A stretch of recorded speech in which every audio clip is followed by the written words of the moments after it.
Hi there, it's Hal Feldman. I am here with Javier Gonzalez. Take two. Take two? Okay, why not?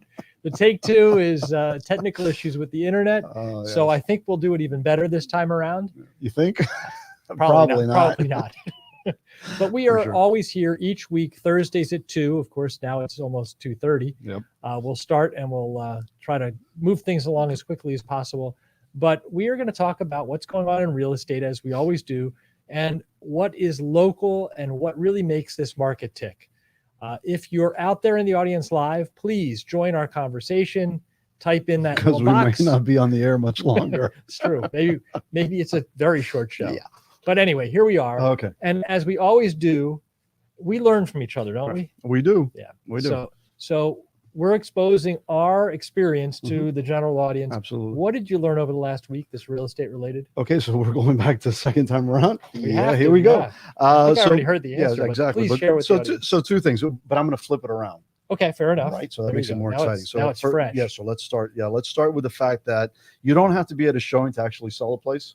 And this goes back to my pet peeve about we have agents out there that love to just follow you around and tell you everything about this bathroom and that, and this is a kitchen and this is a closet and this is a bedroom. The kitchen has both a refrigerator and a range. Exactly, and it has a range. Oh, I thought this was the bathroom. No. That's how it is. So please, if you're those type of realtors, don't do that. We kind of know our thing. Yeah. So we on Tuesday,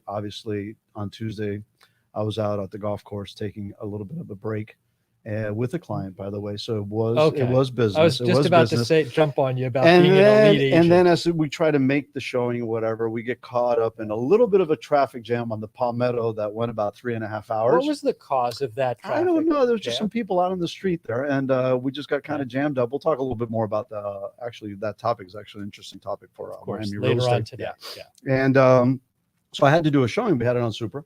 And Supra, for the people that don't understand that. Supra is an electric lockbox that only real estate agents can open. It basically became the go-to after everybody used to give our lockbox combinations out to everybody, to all the wrong people would be in the houses. Exactly. Seeing so we went to a better and more modern type. Yeah. But again, one of the things that happened was that we showed the property, and a lot of times, and we talked about this earlier, a lot of times a buyer's agent has put their buyer in a certain position or knows what the buyer is looking for, knows how to present it, because that's their job. Yeah. And a lot of times sellers agents or listing agents will say something that will actually screw up or change the way that this dynamic is working.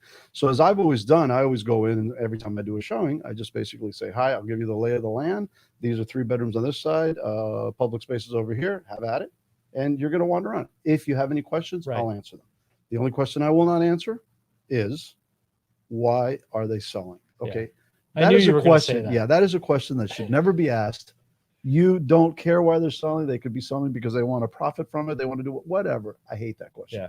So that's one of my things. By the way, I'll give you my stock answer. Doesn't matter why they're selling. The answer is they want to move closer to family, but they don't have to move right now. Nice. We'll have now, to use that gives the buyer no information. Right.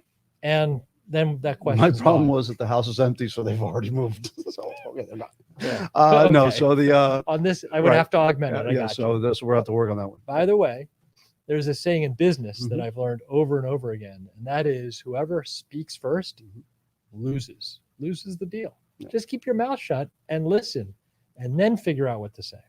So as a listing agent, open the door. Better not to speak and be thought a fool than to speak and remove all doubt. So that's I had heard that before. I didn't remember the details. That's fabulous. That's one of my favorite. And the other thing we picked up on, which is something that's very, very interesting, is in the Gables, if you're part of a historic district or a historic area, that your home also has to meet certain criteria, even if it's not historic. And we went through this with a client of mine with a roof that they wanted to put down a flat tile roof, and the flat tile roof was not allowed because their home was in a district that was considered historic, and that their homes were conforming, even though, or contributing, even though the home had been added onto several times. Yeah. So we had a meeting, and this is something that I would really, really say is really cool about the Gables. We were able to have a meeting with the building department, with the historic preservation. Actually, the mayor showed up and kind of gave us a, kind of a really good rundown as to what we could do and what we couldn't do. And it was really cool. It was very, very informative and very interesting to go through that process. But So you did something a little above and beyond, again, because this is take two. I already know. yeah. What did you do extra for your client? Well, one of the things is we set up the appointment when she was having issues with the tile roof. I reached out to the mayor and we basically said, "Hey, can you help me with this? Can you set up something with the department?"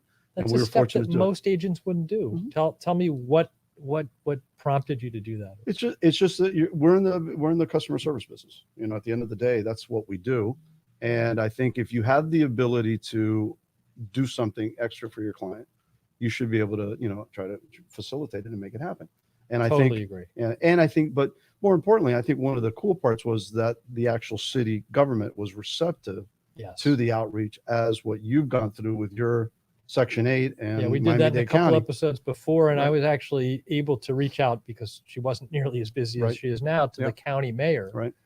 And she didn't do anything directly, but she certainly got some Yeah. people involved very quickly. Yeah. And again, customer service. I was Yeah. able to provide a level that most people weren't expecting. Right. And it's something that it's available to you. It's not something that is not available to individuals. This is a public service. This is public government. So it's easy to get to. So I think, I think that's that's what we should be doing. How about you? How What how did you pick about up? me? Yeah. What did you pick up on? You would think I'd pick up nothing in the week that I was taking 5 days off for vacation, 5 days off. What's wrong with you? but I learned a lot. Did you? And it's related to that. It is that if you want business to come to you, schedule a vacation. For sure. July is typically a quieter month in real estate, so I will typically try to take some time in July. Mhm. But the minute you get on the plane and before you have to turn off your cell phone, that's when it Chaos. rings. Chaos. And that's what happened. Yeah. So while I was on vacation, I expected to have internet where we were staying, Right. and that my cellular service would be decent. Neither of those things Yeah, happened. for So sure. I'd get spotty reception. It would turn on for a second, and I'd get like 20 different messages. You've never seen a horror movie where nothing works? But what I really learned about how to do business in real estate is each of your clients are individual. Yeah. And although the overall goal is to either buy or sell a piece of real estate, it is very, very different in how you approach each of those clients. Some clients are on a different time zone. Yep. Some of them are only want to do business by email. Mhm. Yeah. Some want to only do it using a phone call. So you have to adapt. Right. Yeah, for And sure. when you go on vacation, you have to tell each one of them in their own special way, "Hey, I'm not going to be available for Right. the next 4 days. What's wrong with you? What do You we have must to be prepare? available. What do I have to do now before I go away so that you're not in any kind of a problematic situation and that you feel like you're getting the Yeah. service you deserve," which is what I want to provide. And it is challenging. It's challenging when you're a sole proprietor of your own business, which is what we both are.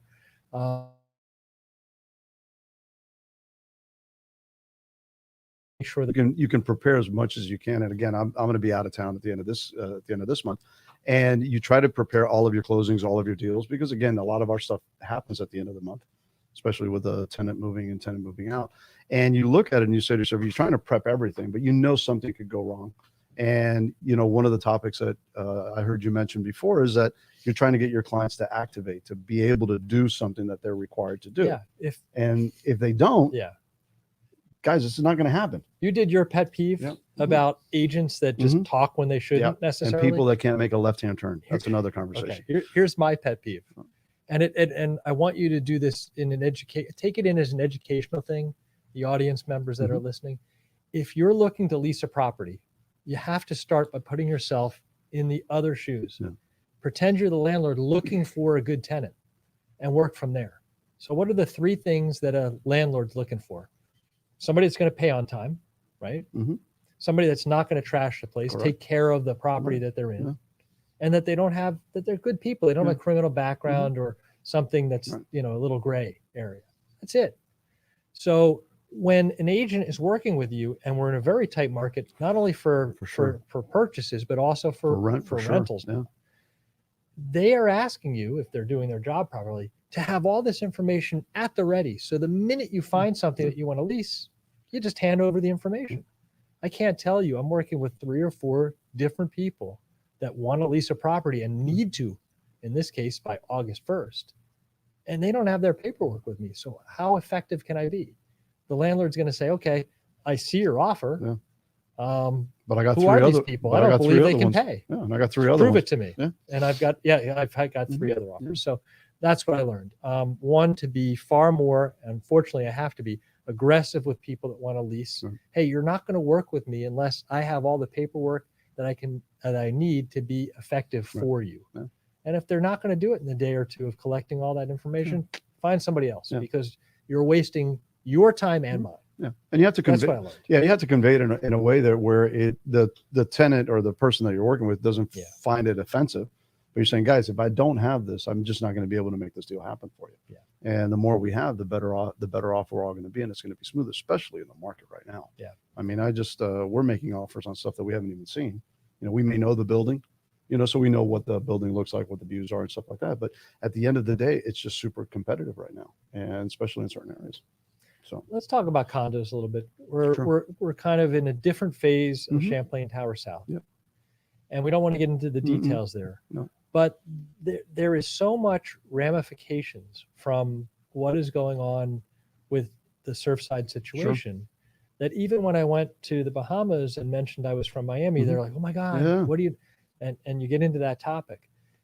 How is that currently affecting, from your viewpoint, currently affecting the condo market? Right. And then let's talk about what we think might be happening over the next couple of months. I know there's still more to discover. We don't really know cause. There's still a lot out there. I think one of the things, and we talked about it in the last show, one of the things that we immediately saw was that everybody became more involved in their building, as how the building was run, how management was running it, what the funding was, what all of those, the personal interest in it. Yeah, like it's a silver lining, although it's very difficult to at this point talk about it. It is a silver lining because I had mentioned that the word assessment used to be a dirty word to anybody that owned a condo, and now they are having a new understanding about what an assessment could solve and prevent. Right. And so in my condo, we're talking about an assessment coming up, and I don't think we're going to have nearly as much friction from that. No, point. Absolutely. And then the other thing we saw immediately was that interest in everybody's particular building, which I've always felt is good. I mean, we talked about this too. I was a president of a condo for a long time, and that was one of our issues: get people involved and to make decisions. But the other thing that I saw is that any of my people that were looking for condos or were in contract were asking me, "Hey, how's this going to affect?" So we basically reanalyzed what we were buying into to make sure that customer felt that they were comfortable within what was happening. So again, we talked about it. Hopefully there isn't a lot of government overreach, but I would like to see three things. I would like to see the fact that we get our documents that instead of 3 days go to at least 10 days, if not 15, just like they do with you. I think if you're on a board. You're talking about the documents. If you're a buyer and you're in contract. Absolutely. You are then provided, after you're in contract, with all the condo docs to see how healthy the building is and what the rules and regulations are. And right now, there's only 3 days for you to review that and make a decision if you want to move forward. Correct. You're saying up to 15? Yeah, 15. Days? 15 is a new condo. So 15 is a new condo. That's right. Sorry. Or at least 10 days, just like we get for lead-based paint. That's a simple solution. That gives people a little bit more leeway. The industry won't like it. Realtors won't like it because they want to kill deals as quick as they can. Sure. But I don't think that is something that is cost prohibitive. So it doesn't do that. The other thing I would love to see is the fact that we would have, if you're on a board and you do not have a CAM manager, like if you're a self-controlled board with no CAM, you have to have some type of either engineer on site or available to you, or you have to take a basic construction class so that you know what concrete is, what steel is, just the terminology at least. Yeah. So that you actually can flow through that. Yeah. And I think that's a critical element for something that would probably make some of these things a little bit easier, or for the boards to move forward.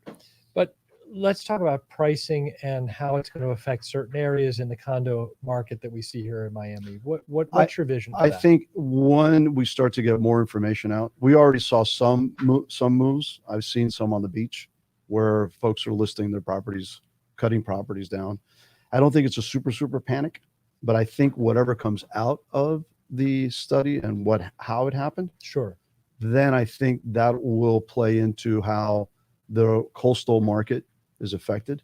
I think insurance rates are gonna be difficult, so I think that could make a play on it. So short-term effect, you're seeing prices People that are wanting to get out level immediately, off. yeah, people that want to get me, I'm going to be the cheapest guy in this building. I'm going to be the cheapest 2-2 at Yeah, 50 let me just Biscayne. get out of here. I'm out of here. I'm Okay. done because I don't even care about what's going to happen.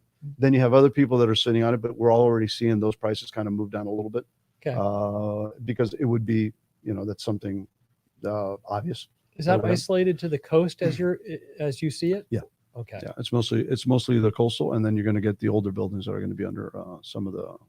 And in my mind, that the division line between new and old is the year 2000 and beyond. Right. Because there was significant building code changes. Right. So at 2000 and forward, probably not going to see an effect, or you're seeing an effect in pricing there as well. I think it really is the seller. Is the seller just going to say I'm out? But I haven't seen it. I haven't seen that push yet. But on the coastal side, yeah, like Icon, I saw some moves on Icon that were surprising down on the beach. So it still affects the water side. I think it's going to be more that than the internal. By the way, I was on vacation, as I told you, and as luck would have it, you meet some people and you're from Miami. What's going on with real estate? Right. Yeah, always. I was surprised how knowledgeable other people are about our market. And they were saying, oh yeah, we heard that people from New York are the major drivers in Florida now.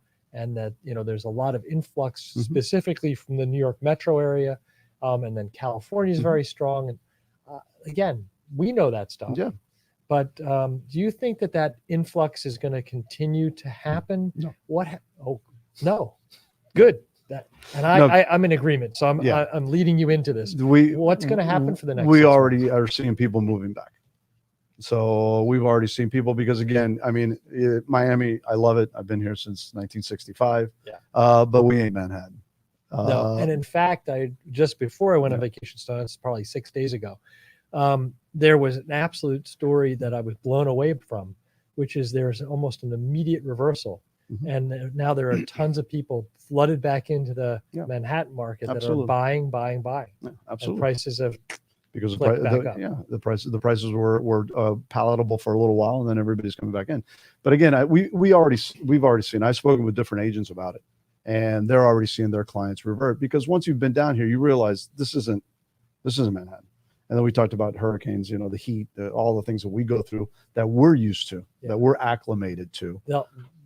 The foreigners will come down for a couple months and go, wow, first of all, it's a lot hotter and more humid than I expected because they only come down during the winter, right?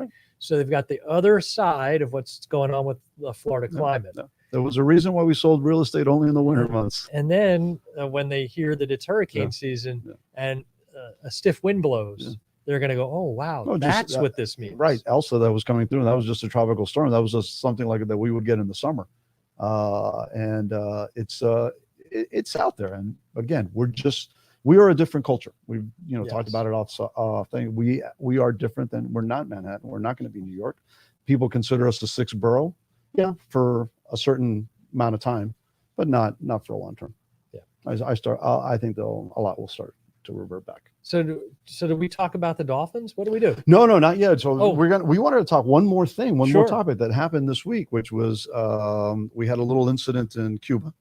Right. And we've never talked about how, if something transitions in Cuba, how it will affect the real estate market in Miami. And we've always talked about hurricanes really being a big effect on it. But anything, if Cuba would become a free state, the amount of money that would be leaving Miami is insane. I mean, insane. And how that would affect all our real estate from the investment side, I think no one's even measured it. No one's even looked into it. And that would affect a lot of stuff from this. We talk about at the beginning of the show what we learned this week. So you've got far more background and some skin in the game. Yep, sure do. So I'm going to sit back and listen. In fact, tell me what your thought process. What could happen? The amount Excuse me. the amount of money that would be needed, the amount of money that would flow into Cuba from just, first of all, would be infrastructure stuff. That's what, we talked about this years ago when there was also some other turmoil, and I think it would first be a lot of money going in for infrastructure, but it's investment dollars. At least the way I see it is going to be. It's not about residents leaving. You're still going to get that. You're going to get that aspect of it anyway, but the amount of money that would be invested here would not be invested here. It would be invested in the island. They're going to take the dollars and put in it the to island, work yeah. in Cuba, and then put it to work in building Cuba back up to what it its potential of what it should be. Not what it is, but what it should be. And just think about it. If you look at it, all the infrastructure that's needed, all the building construction, all of those things are what we do. This is how we spend our time. And imagine it now going back down there. So it's not about the influx of people, I don't think. I've always felt that it's about the investment money that is being put here. Now it can be put down there. So how does that affect all of our buildings and how we build out? So put on your investor hat as a real estate investor. Would you be poised to do something in Cuba, or would you already be doing it if you had free money to do something? I would probably look at funds that are in infrastructure. That's where I would put the money. So no direct investment in a property down there at this point? No, at least not for me, not my position. Are people already doing that? Yes. Have people already done that before and prior? Absolutely. But do I have that capacity or that mentality for it, or that palate? That's the other thing too. Do I have that? I've been here since 65, so my life is a little bit different. My investments and everything, are up here. Now, if I had just come, 10 years ago, you might be thinking about. Yeah, that's a different conversation. So you have a vacuum effect away from Miami. Yeah, that's what I feel. What Miami might look like 2 years from now if there's a free state. I think just the amount of money that's here and cash is just sitting here waiting to maybe build something else out.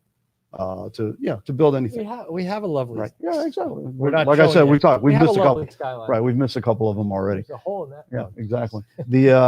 But I think what that money that would be used for private projects here, I think would slowly trickle out and disappear. My 2 cents in that side. Well, I'm trying to see if we have any comments here. It does not look like we have anything current. No one's watching us. Yep. Well, they watch us on demand. It's the middle of the day. It is really on a Thursday, which is the slowest day in real estate, by the way. It's the slowest day in real estate.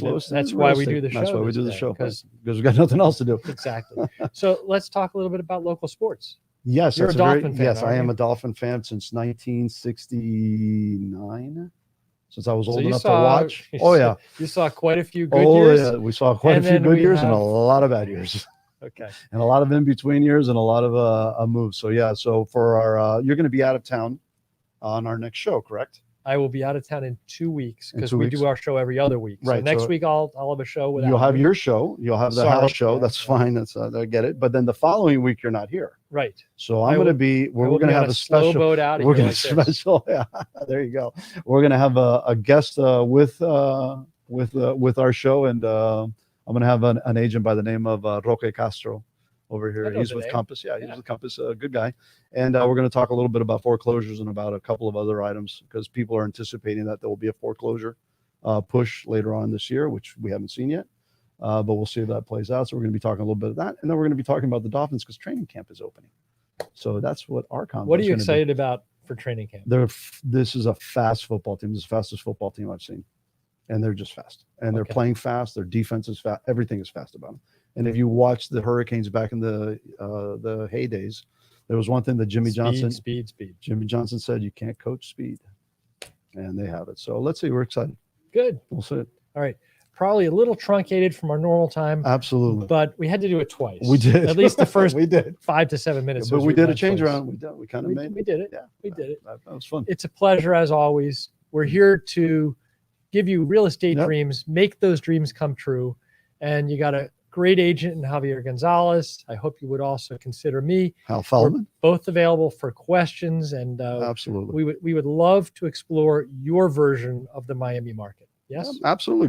Give us questions, and we're actually looking forward to answering. 2 weeks from now, this guy takes over the whole Hal and Hav show. It'll just be the Hav and Hav show. Right. It'll just be Hav Push me out of chaos. here. Get out of here. Till next time. Till next time, guys. Thank Have you. a great week. Take it easy.